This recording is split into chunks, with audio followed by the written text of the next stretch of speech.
আমাদের খাদিজা এডিটিং এর সকল প্রকার পার্ট গল্প দেখতে আমাদের চ্যানেলটি সাবস্ক্রাইব করে পাশে থাকা বেল আইকনটিতে ক্লিক করে অল নোটিফিকেশন অন করে দিন।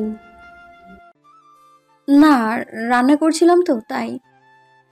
মেহেরাজ ফের তাড়া স্বরে প্রশ্ন শুধালো। রান্না করতে কে বলেছে? জ্যোতি তাকালো, স্বাভাবিক স্বরে বলল, কেউ বলতে হবে কেন? এটা তো আমার দায়িত্ব মেহরাজ ভাই। তাছাড়া এতক্ষণে বাইরে থেকে ফিরে আপনি রান্না করতেন? মেহেরাজ এবারে হেসে দিল আড়ালে, ঠোঁট বাঁকিয়ে হেসে জ্যোতির একদম কাছাকাছি দাঁড়িয়ে ঝুঁকে গিয়ে দূরত্ব ঘুচাতে ঘুচাতে বলল, বাহ, পারফেক্ট বউ বউ ভাব দেখাচ্ছিস নাকি তুই? বউয়ের দায়িত্ব পালন করছিস। জ্যোতি উত্তর দিতে পারল না, শুধু তাকিয়ে থাকলো স্পষ্টভাবে। মেহেরাজ হঠাৎ চোখ টিপল, দুষ্টুমি ভরা হাসি দিয়ে জ্যোতিকে বাহুতে আঁকড়ে নিয়ে বলল, সংসার করবি আমার সাথে? একদম বাঙালি বউদের মতো শাড়ি পরে রান্না করে বাচ্চা কাচ্চার মা হয়ে সংসার করবি নাকি? তোর চলন ফেরন তো সুবিধার লাগছে না রে জ্যোতি।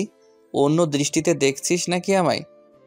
জ্যোতি একইভাবে চেয়ে থাকলো, বলল, জি। মেহেরাজ আর একটু ঝুঁকল, মুখটা আরো একটু কাছে নিয়ে জ্যোতির মুখে ফুঁ দিল, বলল, উফ জ্যোতি, বুঝিস না কিছুই।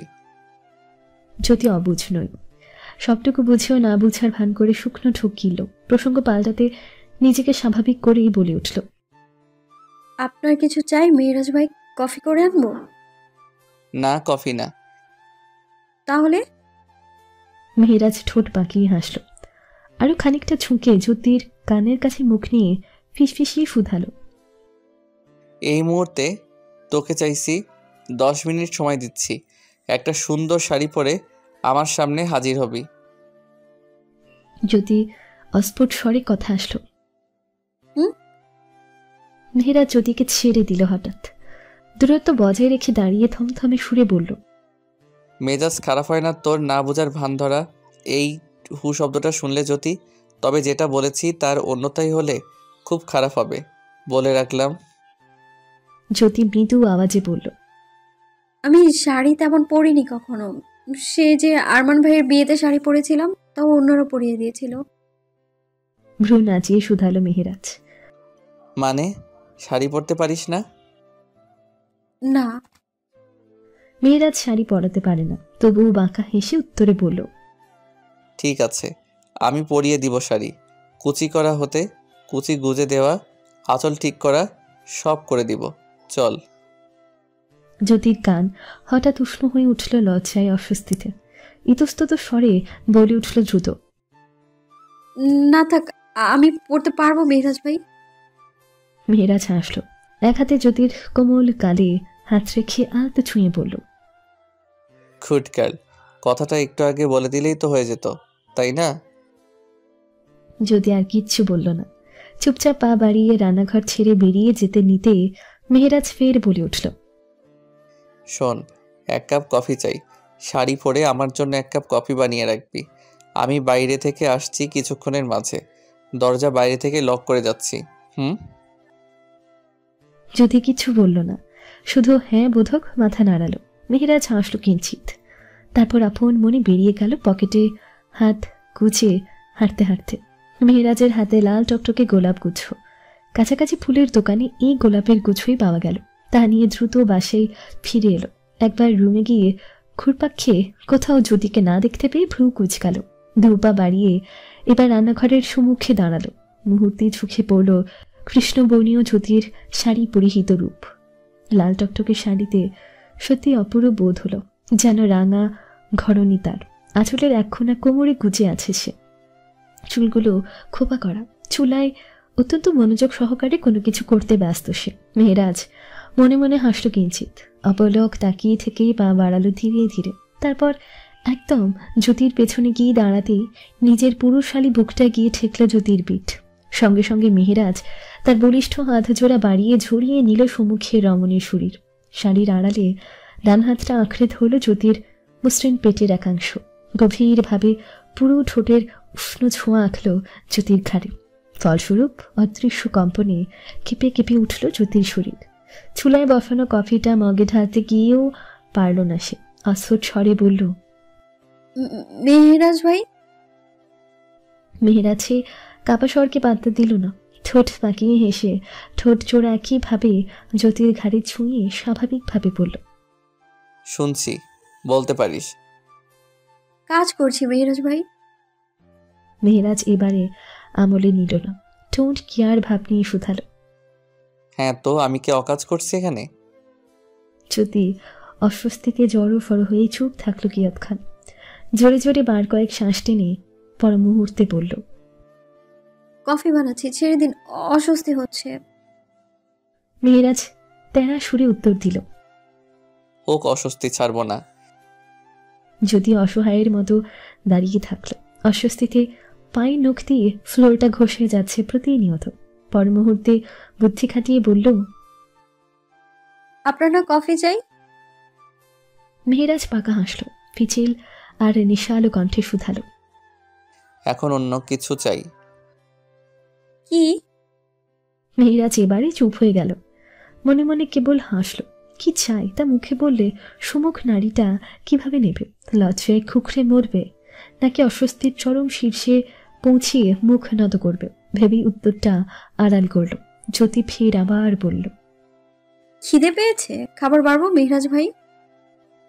মেহেরাজের দাঁতে দাঁত চাপল, বলল, বলেছি আমি। জ্যোতি কি বলবে বুঝে উঠল না। অপরদিকে ঠিক তখনই মেহেরাজের ফোনটা বেজে উঠল। মুহূর্তে জ্যোতিকে ছিঁড়ে পকেট থেকে মোবাইল বের করলো মেহেরাজ। মিহুর নাম্বার দেখে দ্রুত কল রিসিভ করতে ওপাশ থেকে মিহু বলে উঠল দ্রুত, আমি ভেবে দেখেছি ভাইয়া, সে ছেলের বিয়ের প্রস্তাবে আমি রাজি। তুমি যদি চাও বিয়েতে এগোতে পারো।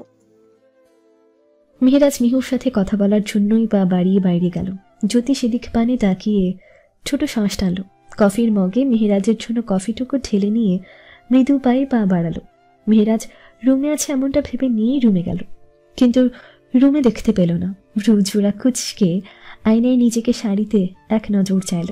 খুব নজর কাড়া সুন্দরী না লাগলেও স্নিগ্ধ লাগছে তাকে। ঘরোয়া বুথু বুথু অনুভব হচ্ছে নিজের প্রতি। দু একবার নিজের দিকে তাকাতেই পরই চোখ গেল টেবিলের উপর পড়ে থাকা লাল গোলাপ গুচ্ছের দিকে। অবাক হয়ে সেদিকে গিয়ে গোলাপগুলো ছুঁয়ে দেখার জন্য হাত বাড়াতে মেহেরাজ ছিনিয়ে নিল তা। কপাল কুচকে বলল, কি আশ্চর্য, বাচ্চা নাকি তুই? অন্যের জিনিসে অনুমতি না নিয়ে হাত দিচ্ছিস কেন? জ্যোতি বোকা বোকা চোখে তাকালো। অপমানে মুখ থমথমে হয়ে উঠল যেন। থমকানো সুরেই বলল, চুরি করতাম না তো, আমি দেখছিলামই তো শুধু। মেহেরাজ তেরা চাহনিতে তাকালো। খোঁচা মেরে বলে উঠল সঙ্গে সঙ্গে, অন্য কারোর জিনিস দেখবি বা কেন? এগুলো কি তোর জন্য এনেছি? জ্যোতি মৃদু আওয়াজে জিজ্ঞেস করল, সামান্তা পর্যন্ত এনেছেন? কথাটা অন্যমনস্ক হয়ে বলে ফেলেই ইতস্তত বোধ করল জ্যোতি। অন্যের ব্যক্তিগত বিষয় বস্তু নিয়ে আগ্রহ দেখানো বোধহয় অপর ব্যক্তিটা পছন্দ নাও করতে পারে। এভাবে প্রশ্ন ছোড়াটাও বোধহয় উচিত হয়নি ভেবে নিয়েই বলে উঠল, এভাবে বলতে চাইনি আসলে। আমি সরি। সামান্তা পর্যন্ত আপনি ফুল আনতেই পারেন। ওনার জন্য আনা ফুলগুলো হাত বাড়িয়ে দেখতে যাওয়ার জন্য দুঃখিত আমি। অন্যের জন্য রাখা জিনিসে হাত দেওয়া উচিত হয়নি আমার। দাদি শিখিয়েছেন আমায়। মেহেরাজ কপাল কুঁচকে ফেলল। বিরক্তি নিয়ে নীরস সুরে বলল, প্রচুর বকবক করিস, এদিকে আয়, কাছে আয়। শেষের বাক্যটা নরম শোনালো। জ্যোতি ভ্রু কুচকে নিল। ধূপা বাড়িয়ে অল্প এগিয়ে দাঁড়ালো মেহেরাজের সামনে। বলল, বলুন। মেহেরাজের ঠোঁট কোল করে শ্বাস ফেলল। গভীর স্বরে শুধালো, এটাকে কাছে আসা বলে? কাছে আয়। জ্যোতি আর এক পাও এগিয়ে গেল না। যেখানে দাঁড়িয়ে ছিল সেখানটাতেই দাঁড়িয়ে রইল। ছোট ছোট চোখ করেই চেয়ে থাকলো মেহেরাজের দিকে। মেহেরাজ সেই দৃষ্টিতে দৃষ্টি মিলিয়ে ভ্রু নাচিয়ে জিজ্ঞেস করল, আমি কাছে টেনে আনবো? কথাটুকু মুখ দিয়ে জিজ্ঞেস করে অনুমতি চাইলেও অনুমতি নেওয়ার প্রয়োজন বোধ করল না মেহেরাজ। জ্যোতির নরম হাতটায় এক টান দিয়ে নিজের সম্মুখে একদম কাছে দাঁড় করালো। গোলাপগুচ্ছ থেকে একটা লাল টকটকে গোলাপ হাতে নিয়ে অন্য হাতে জ্যোতির খোপা বাঁধা চুল মুহূর্তে ছাড়িয়ে দিল। খোলা চুলগুলো এলোমেলো করে পিঠে পড়তে চমৎকার হাসল মেহেরাজ। দু এক নজর মোহনীয় নজরে তাকিয়ে সাবধানে একটা গোলাপ গুজে দিল জ্যোতির কানের পেছনে। শুধালো, পারফেক্ট এবার। জ্যোতি চোখ তুলে তাকিয়ে থাকলো শুধু। মেহেরাজ হেসে বাকি গোলাপগুলো জ্যোতির কোমল হাতে চেপে দিয়ে জ্যোতির কপালে পুরো পুরুষালীর ঠোঁট ছোঁয়ালো। উষ্ণ স্পর্শে দৃঢ় চুম্বন এঁটে ফিসফিসিয়ে বলল, ফুলগুলো মেহেরাজের অর্ধাঙ্গিনী এবং একমাত্র স্ত্রী আর সম্মুখে দাঁড়িয়ে থাকা শাড়ি পরিহিত স্নিগ্ধময় রমণীকেই প্রদান করলাম। গ্রহণ করুন মিসেস জ্যোতি, আপাতত শুদ্ধতম সূচনার প্রথম সাক্ষী হোক এই লাল গোলাপি। কথাগুলো বলেই ঠোঁট টিপে দুষ্টুমি মাখা হাসি হাসল মেহেরাজ। আরও একবার গভীর চুম্বন আঁকল জ্যোতির কপালে।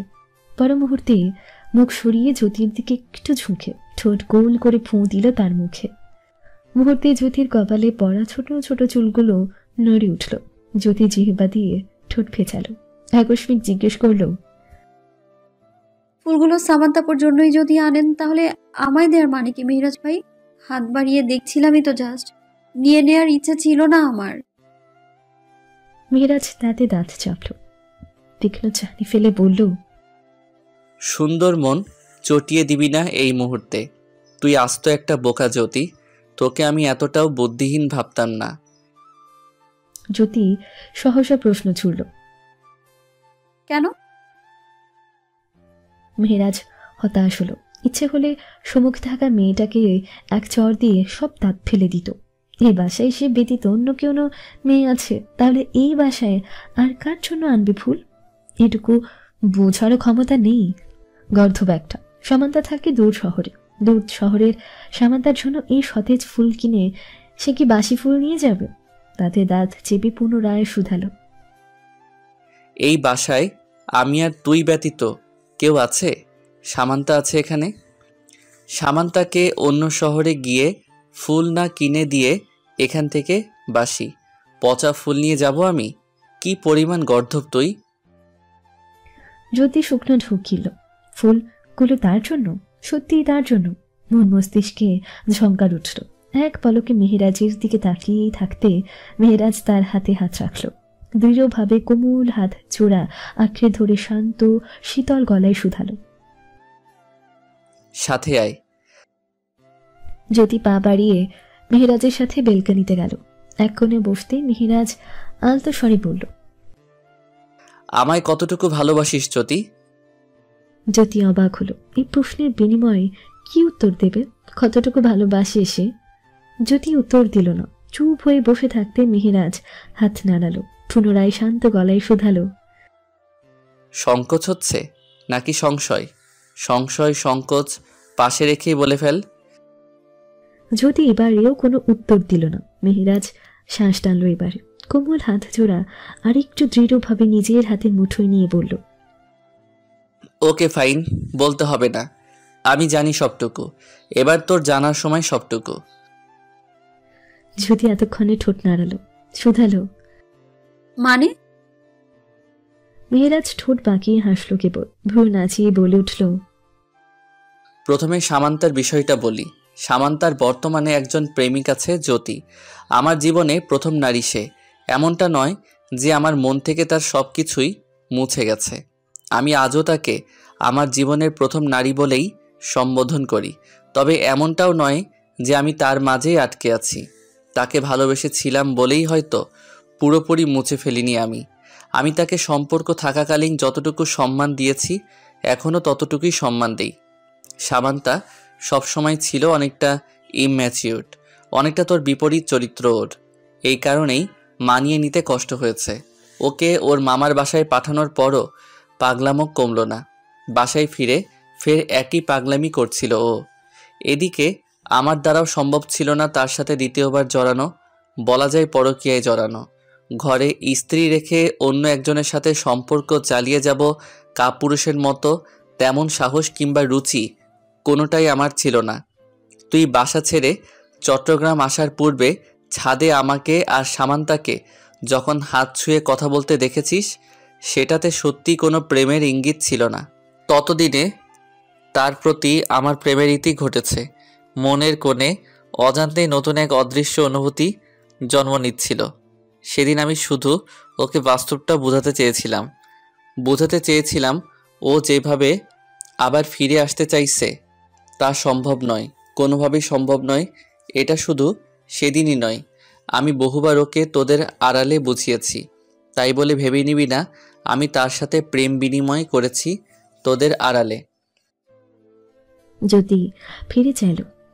মনে পড়ল সেই দৃশ্য। আজও সেই দৃশ্য তার মনে আছে, খুব ভালো করেই মনে আছে। শুধালো, আপনি জানলেন কি করে মেহরাজ ভাই?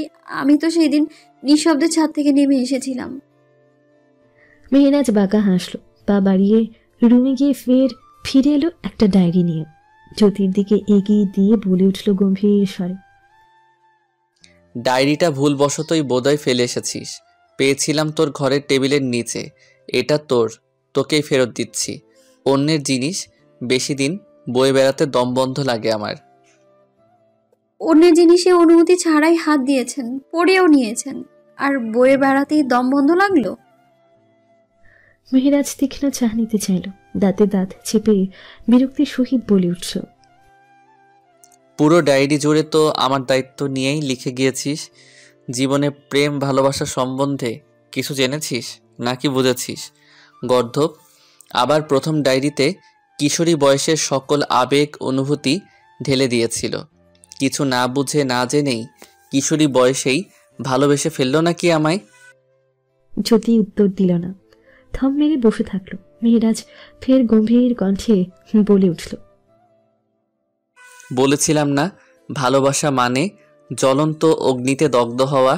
আমাদের কাছে আলোর ফুলকিটা যতটুকু ভালো লাগা, আগুনের শিখায় পুড়ে দগ্ধ হওয়াটাও ঠিক ততটুকুই যাতনার কষ্টের।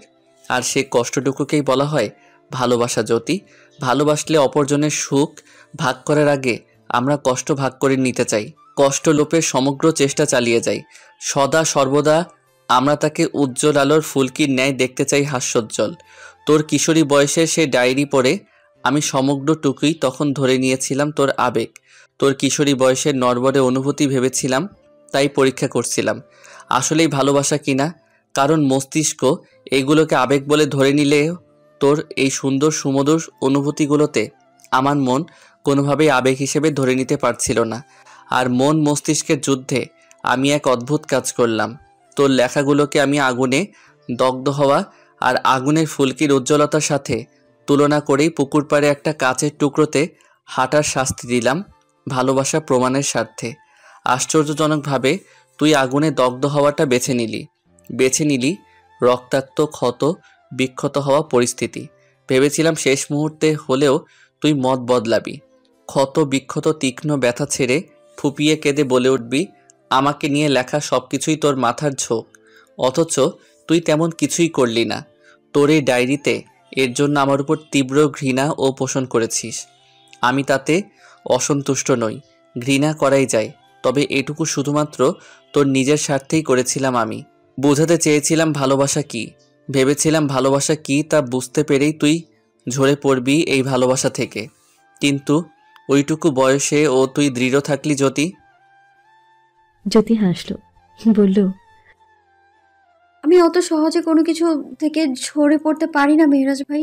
ঝরে গেলে তো আম্মা চলে যাওয়ার পরপরই আব্বার তীব্র অবহেলায় ঝরে যেতাম পৃথিবী থেকে মিথির মতো। সেই সময় যখন অত কঠিন মুহূর্তেও ঝরে যায়নি, এখনো যে কোনো বিষয় অত সহজে ঝরে যাব না আমি। মেহেরাজ তেরা সুরে বলল, ঝরে যেতে চাইলে পারবি নাকি? অত সহজ? জ্যোতি তাকিয়ে বলল, কঠিন না, তবে অসম্ভব। কেন? মেহেরাজের দৃঢ় স্বর, কারণ আমি মেহেরাজ আর তুই আমার বিয়ে করা বউ। জ্যোতি ছোট শ্বাস ফেলল, মৃদু আওয়াজ তুলে বলে উঠল, বিয়ে করা বউই তো, এর চেয়ে বেশি তো আর কোনো পরিচয় নেই। মেহেরাজ পাকা হাসল, ঝুঁকে গিয়ে জ্যোতির দিকে তাকিয়ে ভ্রু নাচালো, কানের কাছে মুখ নিয়ে জ্যোতিকে ভয়ানক লজ্জায় ফেলতে শুধালো, এর বেশি কি পরিচয় চাস? আমার বাচ্চা কাচ্চার মা হতে চাস? সুন্দর তো, বিয়ে করা বউ উইথ বাচ্চা কাচ্চার আম্মু। পরিচয়টা সুন্দর না? জ্যোতির কান হঠাৎ উষ্ণ হয়ে উঠল, গাল আরক্ত হলো। সে মোটেই সেভাবে কিচ্ছু বোঝায়নি। জানতে চেয়েছিল বিয়ে করা বউয়ের পাশাপাশি সে কি ভালোবাসার মানুষও হয়ে উঠতে পেরেছে। মেহেরাজ তা শুধালো না। সবটুকু বুঝিয়েও সে জানালো না তার কতখানি ভালোবাসার মানুষ হয়ে উঠেছে জ্যোতি। কারণ সে মুখে বলা কথিত ভালোবাসায় বিশ্বাসী না, সে বিশ্বাসী ভালোবাসার উপস্থিতি জানান দেওয়াতে, যত্ন, আগলে নেওয়া ইত্যাদির মাঝে বুঝিয়ে তুলতে যে সে কতখানি ভালোবাসে। তা এড়িয়ে গিয়ে সে কথাটা বলল না, বরং ভয়ানক সাংঘাতিক কিছু কথা শুনিয়ে মনে মনে আনন্দ লুটল। সম্মুখে জ্যোতির জড়সড় অবস্থা দেখে মুখ চেপে হাসল, ঠোঁট পাকিয়ে চোখ টিপ দিয়ে বলে উঠল,